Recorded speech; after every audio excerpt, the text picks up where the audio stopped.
Seluruh kota merupakan tempat bermain yang asik. Oh senangnya, aku senang sekali.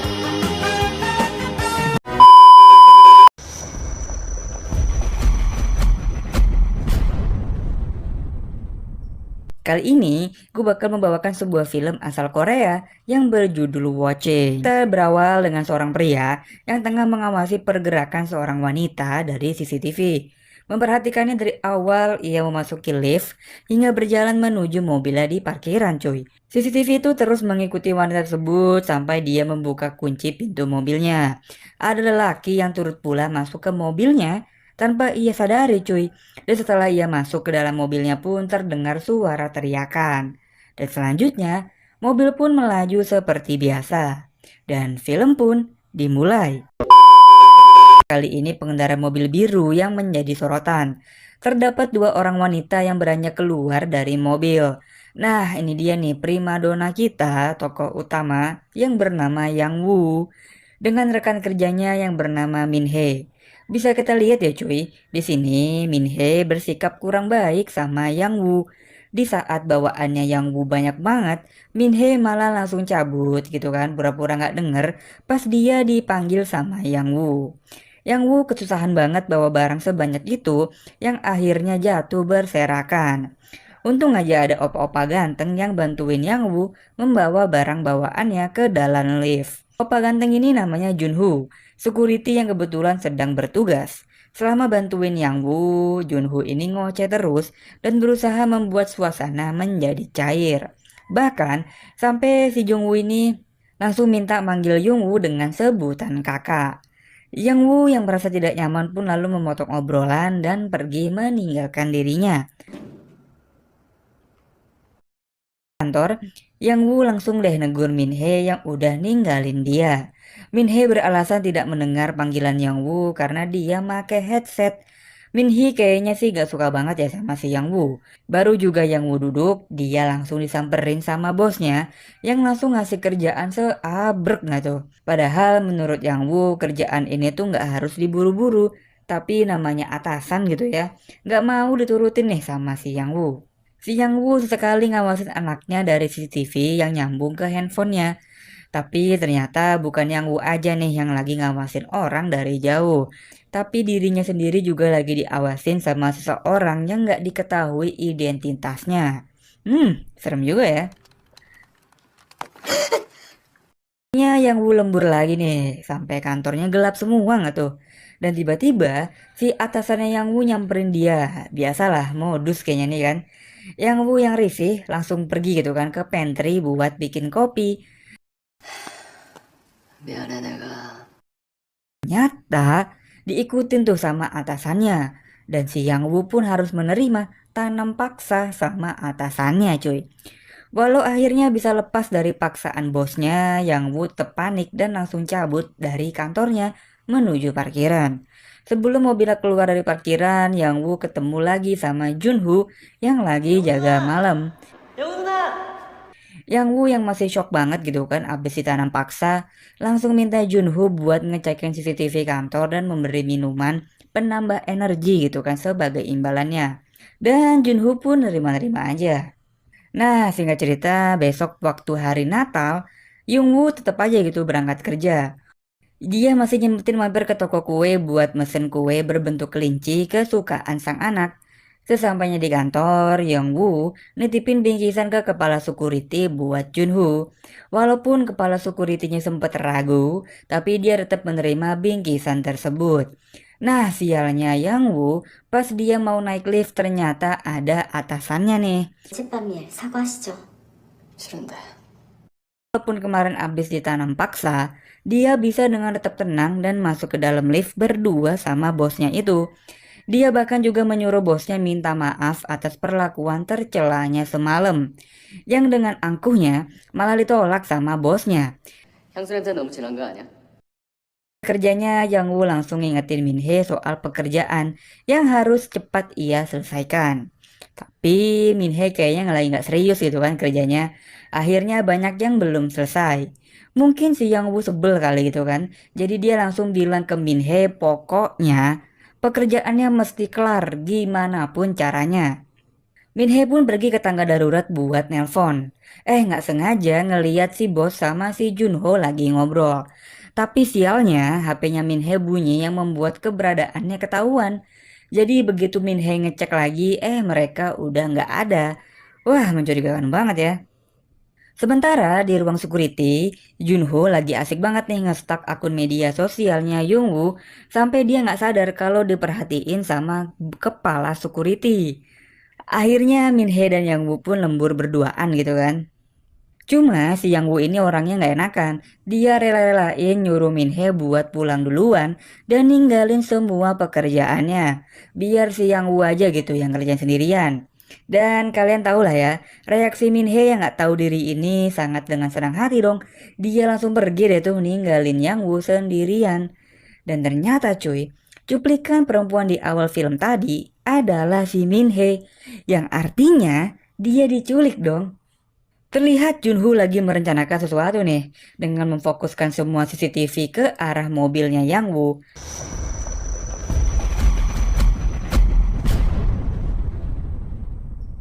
Tapi tiba-tiba pas si Yangwoo lagi jalan ke arah mobilnya, satu parkiran tiba-tiba mati lampu. Suasananya pun langsung mencekam banget gitu kan. Yangwoo yang mulai panik pun makin buru-buru buat nyampe mobil. Tapi nggak disangka-sangka, pas dia mau buka pintu, malah kesetrum dan pingsan. Waduh. Pas pertama kali sadar dan membuka mata, Yangwoo langsung ngeliat Junho di depan dia nih. Yangwoo pun langsung bertanya tentang apa yang terjadi pada dirinya. Junho beralibi kalau mobilnya Yangwoo dengan secara kebetulan terkena kabel yang putus, sehingga membuat mobilnya menyalurkan arus listrik yang juga membuat konsleting pada lampu-lampu di area parkiran. Tapi pas Yangwoo sadar dia udah berganti pakaian menjadi gaun berwarna merah, otomatis yang gantiin dia tidak lain dan tidak bukan, ya si Junho gitu kan. Junho pun beralibi lagi kalau dia ngeganti bajunya Yangwoo karena bajunya Yangwoo basah kuyup. Perasaannya Yangwoo udah nggak enak banget, dia memutuskan untuk langsung balik lagi ke mobil dan pulang. Udah yakin banget dia bisa kabur, nggak taunya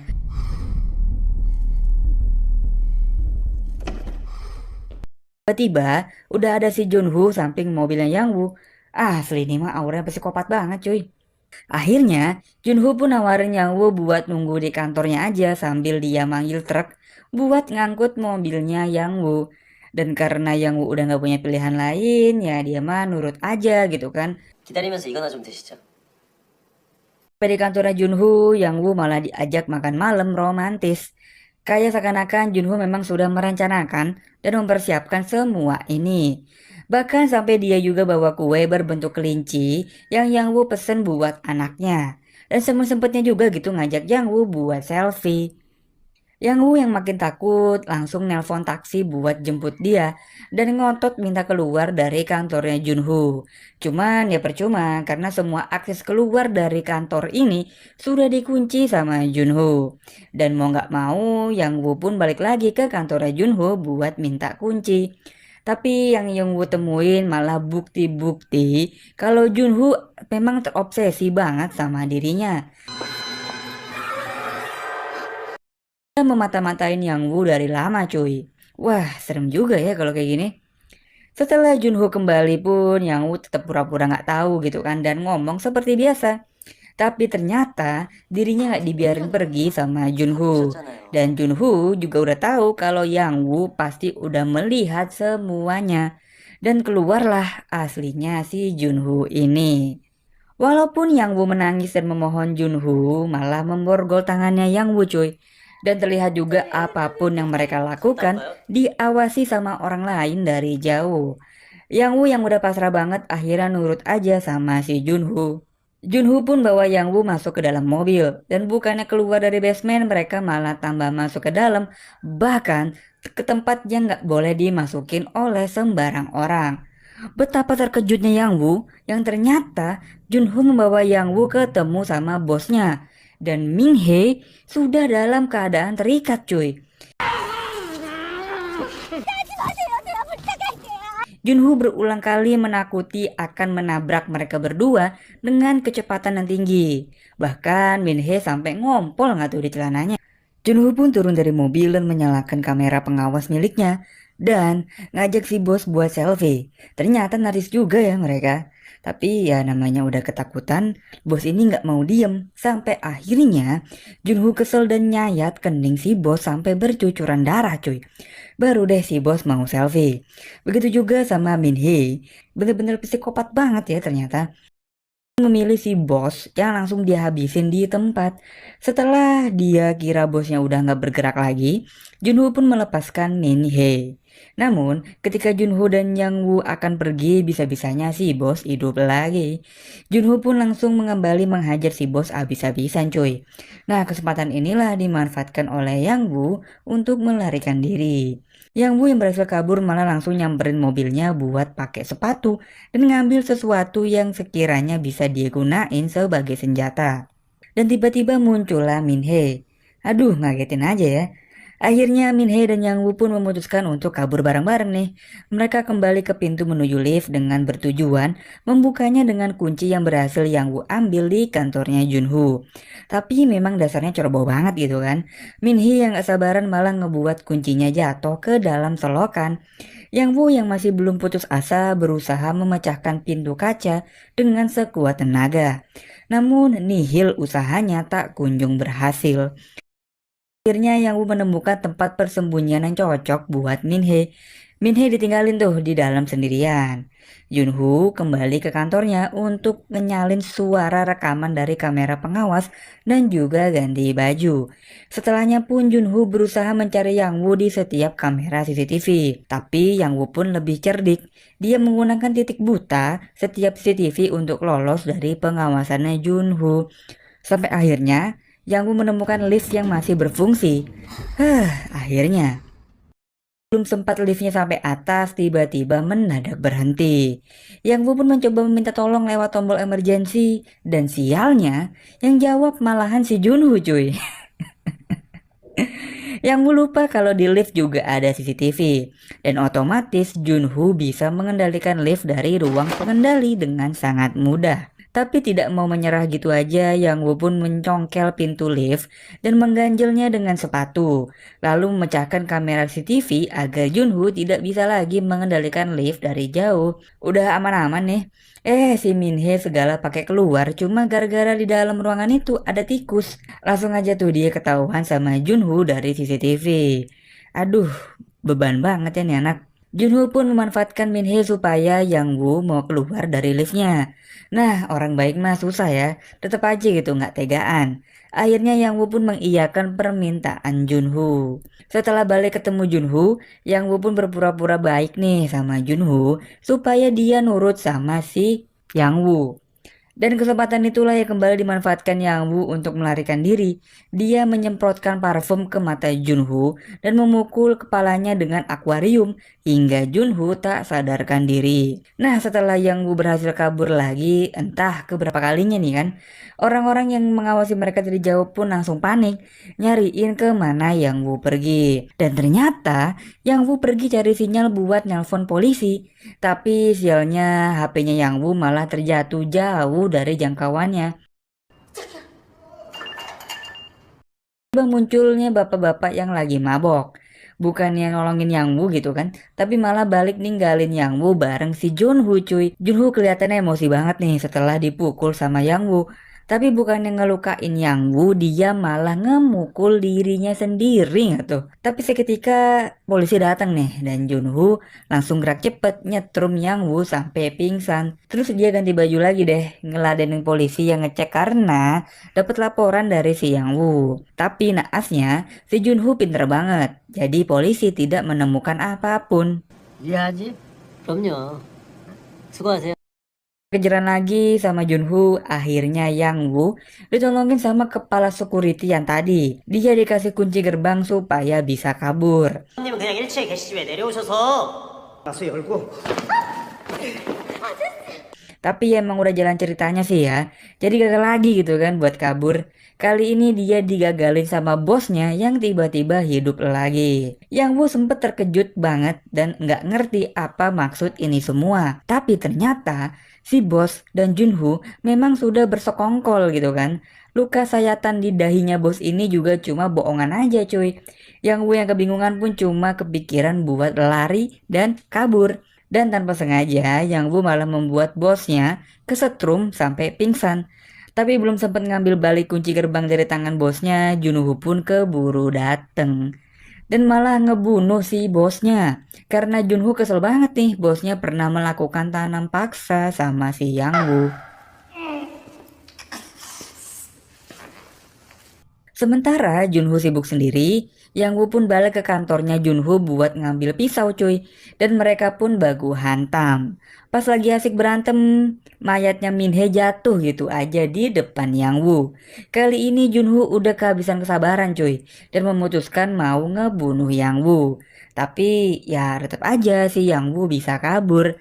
Emang panjang umur ya kalau orang baik cuy. Akhirnya si Yang Woo main asal ambil kunci mobil dan kabur. Tapi di tengah-tengah malah dia ditabrak sama Junho. Akhirnya mereka main tabrak-tabrakan layaknya bom-bom kar.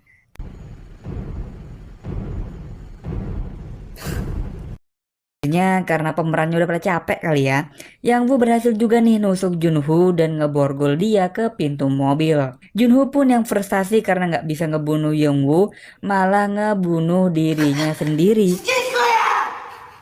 Akhirnya Yang Woo bisa keluar dari basement itu dengan selamat. Orang-orang yang mengawasi mereka dari jauh adalah sekelompok orang-orang yang membuat film tentang pembunuhan di tempat parkir. Tapi bukannya dengan artis atau pemeran, mereka bikin film ini dengan manusia asli. Dan pembunuhannya adalah kenyataan cuy. Tujuan dari mereka ini adalah hanya untuk mendapatkan keuntungan sebanyak mungkin. Cerita pun selesai, tamat, bosnya mati, Minhee mati, dan Junho pun bunuh diri. Ya seperti film Korea pada umumnya ya, pasti dan selalu aja gitu bisa membawa kita hanyut dan terbawa emosi dalam setiap adegan di film ini. Menurut kalian sendiri gimana film kita kali ini cuy? Tulis di kolom komentar ya. Gua cabut dan bye-bye.